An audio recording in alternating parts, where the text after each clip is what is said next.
हर हर महादेव मित्रों, आपका अपने इस YouTube चैनल पर हार्दिक स्वागत है। तो चलिए आज हम चर्चा करेंगे ज्योतिष के अंदर कुंडली में विराजमान कुछ ऐसे ग्रह जो दोष में परिवर्तित होकर आपके शरीर में रोग पैदा करते हैं।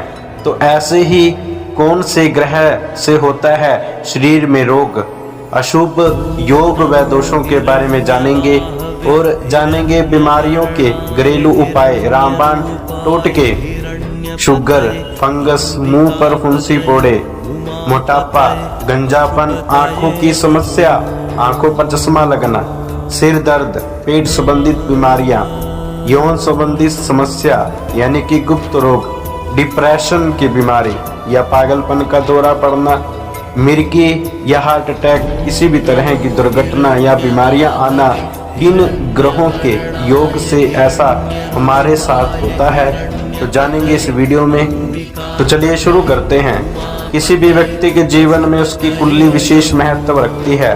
जन्म की तारीख, जन्म स्थान और जन्म के समय के आधार पर ग्रह नक्षत्रों की गणना होती है, जिससे कुंडली में मौजूद गुण दोषों के बारे में पता चलता है।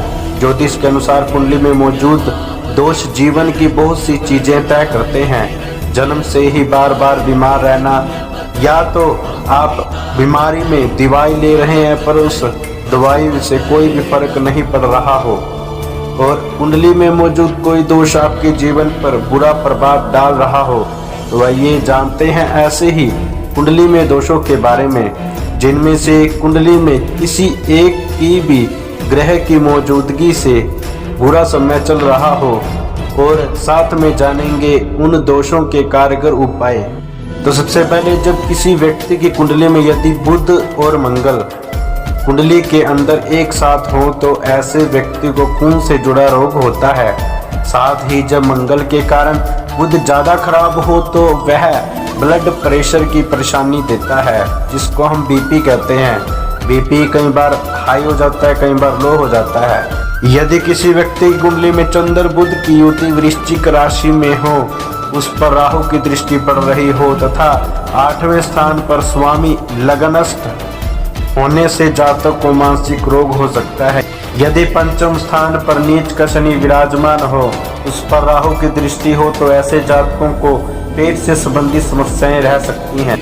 अगर गुरु नीच का होकर लग्न में विराजमान हो जाए तथा शनि भी कुंडली में कमजोर हो तो यह जातक को मोटापा संबंधित बीमारी उत्पन्न करवा सकता है और किडनी से संबंधित रोगों का भी सामना करना पड़ सकता है। यदि वहां पर राहु भी विराजमान हो तथा चंद्रमा वृश्चिक राशि का होकर बैठा हुआ हो तो इस स्थिति में किडनी की भी समस्या हो सकती है। यदि कुंडली में सूर्य मंगल एक साथ हो अथवा सूर्य शनि एक साथ हो या फिर सूर्य शनि और मंगल एक साथ हो तो ऐसे व्यक्ति को क्रोध बहुत अधिक आता है, और इस स्थिति में वह व्यक्ति अपने गुस्से को कंट्रोल नहीं कर पाते हैं। कुंडली के इन योगों के साथ कुछ परिस्थितियों में दूसरे ग्रहों के प्रभाव ये अशुभ फल अपने आप ही नष्ट हो जाते हैं।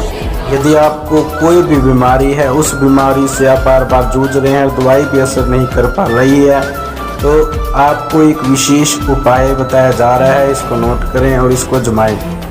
यदि आप बहुत बीमार रहते हैं या परिवार में कई व्यक्ति बीमार हैं या बहुत इलाज करवाने पर भी स्वस्थ नहीं हो पा रहा है, तो थोड़ा सा आटा गूंदकर उसका एक पेड़ा बनाएं और एक लोटे में जल भरें। अब लोई और जल भरे हुए लोटे को लेकर रोगी के ऊपर से 3 बार उतारें।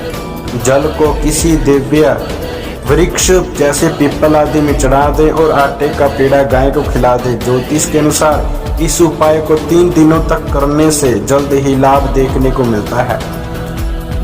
और अगर आप अपनी कुंडली दिखवाना चाहते हैं और जानना चाहते हैं आपकी कुंडली में किसी तरह का कोई दोष तो नहीं है, या भविष्य में आने वाली समस्याओं से निजात पाना चाहते हैं, या अभी भी आप समस्याओं से जूझ रहे हैं, या आप योग दोष अन्य विभिन्न प्रकार के जो कुंडली के अंदर जानना चाहते हैं, तो आपके सामने दिए नंबर पर आप हमें संपर्क कर सकते हैं, जिसमें आप अपनी जन्म तिथि, जन्म समय व जन्म स्थान के माध्यम से घर बैठे ही अपनी समस्याओं के समाधान को उपाय जान सकते हैं।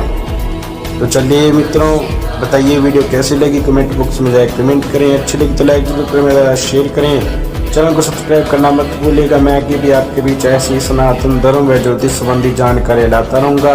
वीडियो के अंत तक जुड़े रहने के लिए धन्यवाद। हर हर महादेव।